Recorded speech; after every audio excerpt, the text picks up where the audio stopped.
Ces jours éteints, ces nuits brûlées, pour toi C'est pour vous, et ça. moi, notre existence Sagan.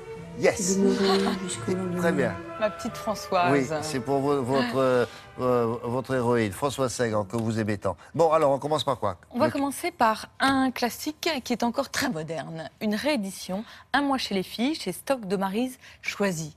Une découverte. Marie Choisy, elle est née en 1903. Elle est d'abord romancière, sûrement un peu aventurière. Elle part chasser le tigre en Inde. Elle est une patiente de Freud.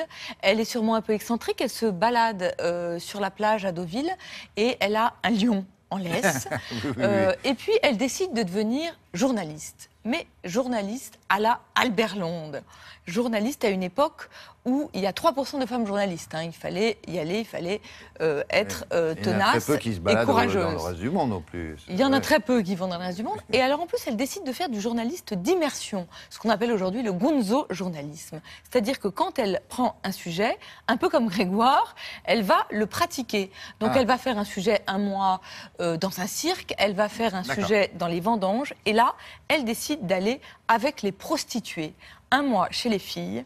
Ça a été un succès en 1928 de scandale, d'intérêt. Il y a aussi des gens qui ont pensé que c'était pornographique, mais elle en a vendu 450 000 exemplaires. Soyons très précis. Elle se fait engager comme prostituée ou comme travaillant dans l'hôtel? Les deux.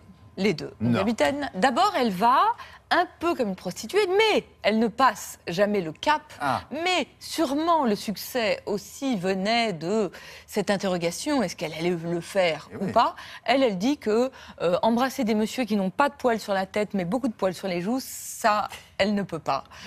Donc, elle va d'abord sur le quai de l'Horloge, elle rencontre les filles, et ce qui lui permet de faire une typologie d'ailleurs de ces prostituées. Il y a les filles mères qui arrivent de Bretagne, la Bretagne catholique et conservatrice, et qui n'ont pas d'homme, pas d'argent, pas de profession. Donc qui s'exilent, qui quittent la Bretagne, parce que sinon on leur tape dessus. Exactement. Les femmes divorcées, là aussi, sans homme, sans argent, sans profession, et les paysannes de province qui veulent conquérir Paris. Et comme elle le dit assez joliment, c'est la prostitution qui va les conquérir.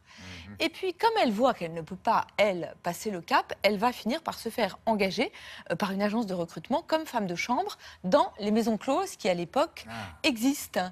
Donc, elle va dans des maisons closes, elle va dans des... C'est incroyable, parce qu'elle vous raconte aussi bien les clients, donc vous avez à peu près tous les présidents du Conseil et tous les députés et sénateurs. Ça n'a pas changé, alors? Ah, mais ça, je ne sais pas. Je vous laisse un petit peu le dire. Et puis, elle raconte les filles. Elle a une plume formidable. Elle les raconte avec beaucoup de gouaille, beaucoup d'empathie. Elle raconte leurs maladies, elle raconte leurs rêves, elle raconte comment ça se passe. C'est absolument passionnant. Ça n'a absolument pas vieilli. Alors après, ce qui est extraordinaire chez Marie Choisy, c'est qu'elle a fait un mois chez les hommes. Les hommes, vous savez ce que c'était? Les moines du mont Athos, où les femmes sont interdites. Donc la légende veut qu'elle se soit mutilée, coupée les seins pour aller passer un mois chez les hommes. Et puis après, elle est devenue mystique et elle ne voulait pas que ses livres soient réédités. C'est pour ça que ce livre, génial, était tombé dans l'oubli. C'est chez Stock. Il y a un célèbre journaliste allemand qui en avait fait de son métier, vous vous souvenez de ça, dans les années 80. Mais il n'avait rien inventé. Rien inventé. Ça, alors. Marie Choisy avait inventé le gonzo-journalisme. Un moderne qui est déjà un classique, Michel Houellebecq. Vous savez, le livre, son dernier roman, Soumission, est sorti le jour des attentats de Charlie Hebdo. Du coup, il avait interrompu sa presse, ses interviews. Là, il y a une interview fleuve dans la revue des Deux Mondes. Il dit après qu'il ne parlera plus jamais de Soumission. C'est absolument passionnant. Le thème, c'est les écrivains prophètes. Lui, il dit qu'il n'est pas un prophète, mais que son métier de romancier, c'est la projection des peurs de son époque. Je pense que vraiment, un grand romancier, c'est exactement ça.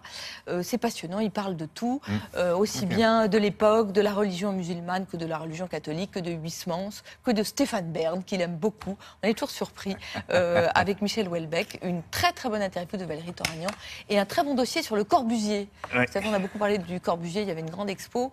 Faut-il le brûler, oui ou non? Bon, merci beaucoup.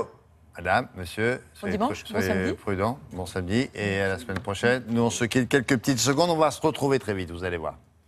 Télématin, c'est partout dans le monde. Ça fait beaucoup de gens.